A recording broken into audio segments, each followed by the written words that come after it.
Hey, what's up everybody? I want to talk to my midfielders today. However, if you play any position, this is always going to be helpful.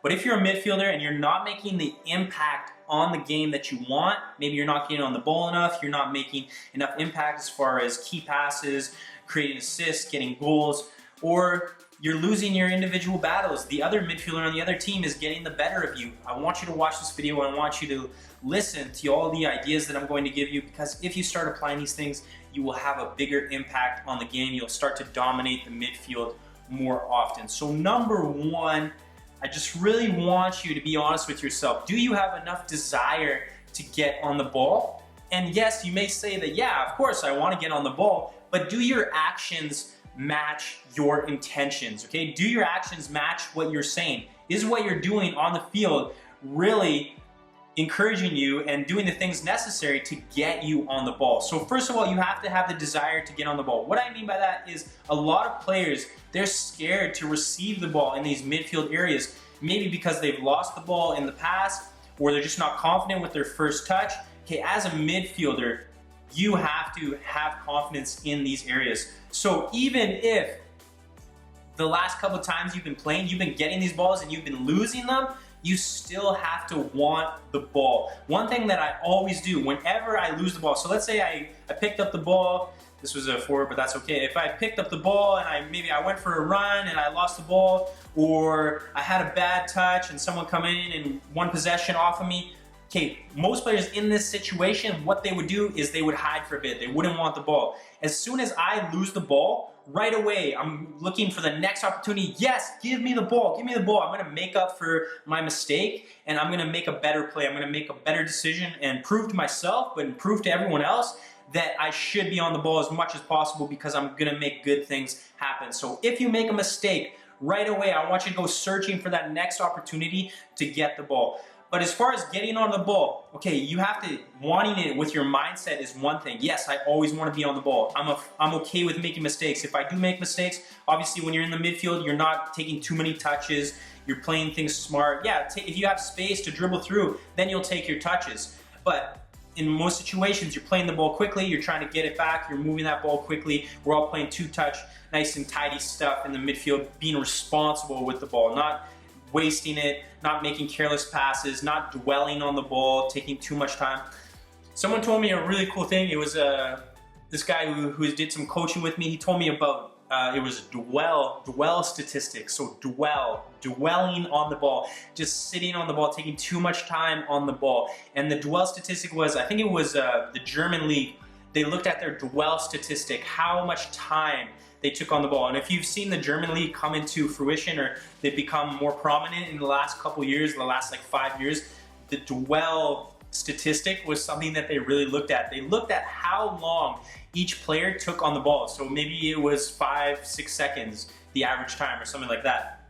Then they looked at the other leagues. They looked at the most successful leagues, like the Spanish league, who was most successful in the Champions League. And they saw that their dwell statistic was much smaller, which meant that every player on the ball spent about 2 seconds on the ball, something like that, or 1 second average time on the ball.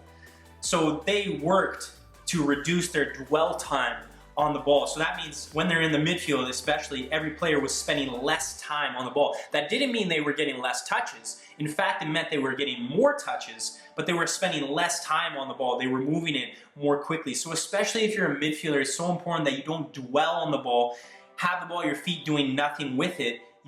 I'm not telling you to panic, I'm not telling you to rush, but I'm telling you to be sharp, move the ball, get it back, move the ball, get it back, and try to spend less time dwelling on the ball, doing nothing with the ball. They made that change to their play, to their training methods, and it made a really big impact on how successful they were as a nation and how successful they were on the club level as well. So that's something cool to think about. But desire to get on the ball. So if you say, like I said, with your mindset, yeah, you want to get on the ball, but are you actually showing? You didn't get it, what are you doing now? Are you showing again? Okay? Are you sprinting into that space? Are you accelerating into that space? Or are you kind of jogging into that space and you're easy to defend? So think about that. Yes, I want to get on the ball, but do your actions actually match that? Are you really sharp with your movement? Okay, are you supporting? Are you making angles? Didn't work out? Are you spinning in behind? If you don't get it, are you just standing still? Or are you trying to lose the defender and get it again? Or are you anticipating the ball's going to go here and you're already making a run into space? Okay, so do your actions actually match that? Are you static with your movement? Are you walking a lot on the field? Or are you really sharp? Again, I've said this before, I'm not telling you to run like an idiot all over the field, but I'm telling you to be proactive with your movement, anticipate where the ball's going so you can get on it. Don't just stand still if someone's marking you. Try to find space for yourself. Be active with your movement. Desire to get on the ball, move to get on the ball.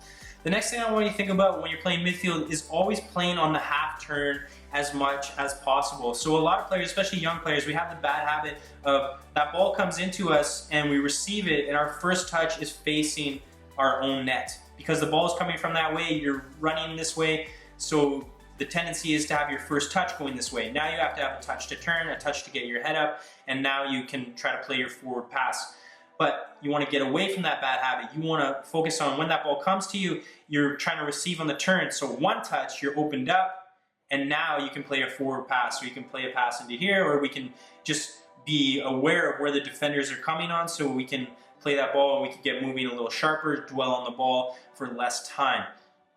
But this isn't possible unless you do a few things. So first of all, okay, if you have a guy on your back, then obviously you cannot half turn into him, otherwise you're going to lose possession. So you have to think about losing your marker. So whether that's moving into here and then coming into here to show for the ball, or that's making a little push on the defender and getting away from him, not fouling him, but just trying to shake him, trying to lose him, and then accelerating into the space, or just being clever with your movement. Maybe everyone's going to the ball and you just kind of find a little passing lane for yourself where you can pick up the ball.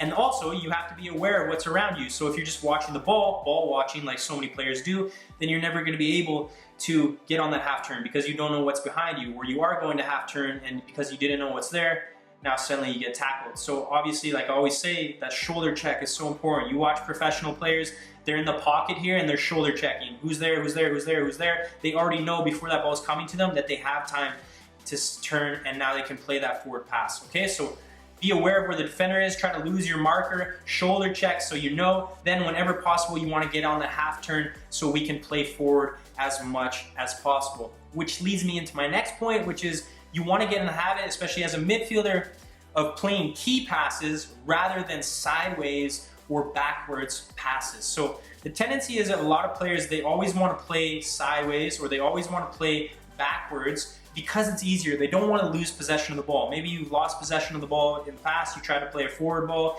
and it got cut off. So then you were like, oh, okay, I'm just going to keep possession. But if everyone always just keeps possession and never has the courage to go forward, then what's going to happen? We're just going to keep playing backwards and sideways. We become predictable. The other team is allowed to get further up the pitch, and now suddenly they're closing us down in dangerous areas, and they might win the ball in a very dangerous area and score a goal because we were too afraid to play forward passes. So as a midfielder, it's so important that you have the courage to play those forward passes, and you're always looking to play those forward passes. So whenever possible, I want you to play, especially let's say if it's 3-0 and your team is killing off the game, okay, it's fine to keep possession and move that ball around the back.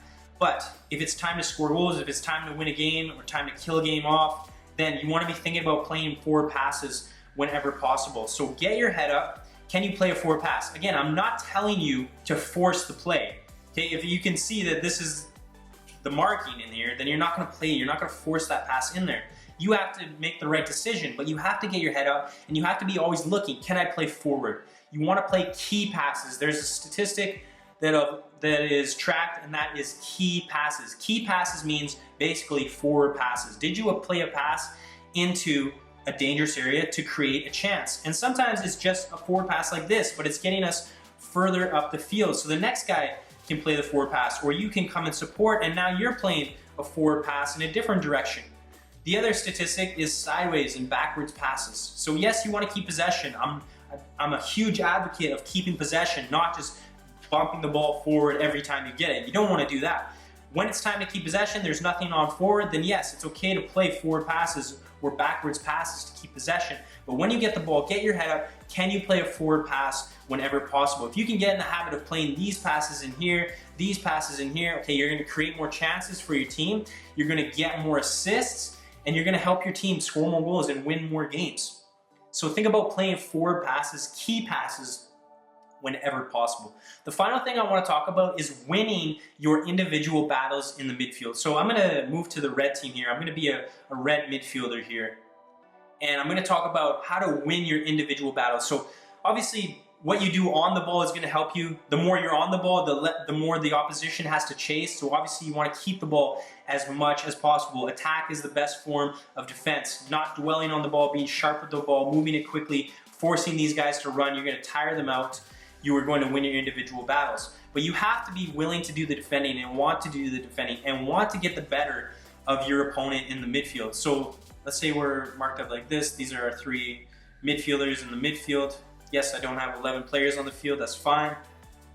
So you want to think about dominating this guy. If I'm this guy, I want to dominate him. If I'm him, I want to dominate him. And obviously these players are going to rotate, so you always have to be aware, who am I responsible for in the midfield? But you have to think, every time, I know this guy's on the ball, he's closest, he's pressing. I'm kind of thinking about where the next pass is. But if I know this is the guy in the midfield and I'm responsible for him, when that ball gets to him, I already want to be on top of him, or I already want to I want to be there already, or I want to be there just as the ball arrives. Okay, I talked about in another video, being proactive versus reactive. If the ball gets there and then you're going, you're too late. You've already given him time to get his head up, and the higher level you play at, the less time they need to make a dangerous pass, which is going to hurt you. Okay, so you have to be anticipating. Don't just ball watch.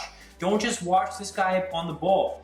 You have to think, okay, where's the next pass going? Is it going to the guy that I'm responsible for? If so, I want to be there right away. I want to be there quick enough that I can even intercept that pass, and then we can counterattack and go forward. Or when it gets there, I'm getting on him and I'm forcing him to do a few things. I'm either forcing him to, worst case, go sideways, even better, forcing him to go backwards, and if I can, forcing him to have a bad touch, make a mistake so I can win that ball, and as I said, we can counterattack. Okay, so you have to think about, being a midfielder is more than getting on the ball and playing nice passes. Being a midfielder is about battling and winning your individual battles with these other midfielders here.